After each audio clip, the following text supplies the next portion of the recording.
আসসালামু আলাইকুম, কেমন আছেন সবাই? আপনাদের সাথে দ্বিতীয় পার্ট নিয়ে আসলাম। প্রথম পার্ট আমি দিছি, এটা হলো দ্বিতীয় পার্ট। কি ব্যবহার করছি, কি কি ইনগ্রেডিয়েন্ট মিলাইছি প্রথম পার্টে দেখে নেবেন। গোলাপ জলের সাহায্যে আপনারা এটা মিশায় মুখে দিয়ে রাখতে পারেন 20 মিনিট, শুকিয়ে গেলে ধুয়ে ফেলাইবেন। ধুয়ে ফেলাই আপনি যে কোনো ক্রিম ইউজ করতে পারেন, কোনো সমস্যা নাই। এটাতে কোনো ক্রিম, এটাতে কোনো কেমিক্যাল নাই, এটা সাধারণ ঘরোয়া উপায়। এটা কিচেনে, সবার কিচেনেই থাকে।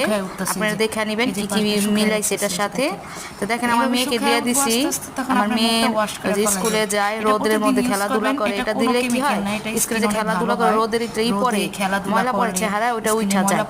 এটা অনেক ভালো। আমিও দিই, আমার মেয়েও দেয়, আমার ঘরে আরো অনেক মানুষ আছে তারাও দেয়। আপনারা দেওয়ার চেষ্টা করতে পারেন। তাহলে আমি আরেকটা নতুন ব্লগ নিয়ে আসবো। এই পর্যন্ত সবাই ভালো থাকেন, সুস্থ থাকেন।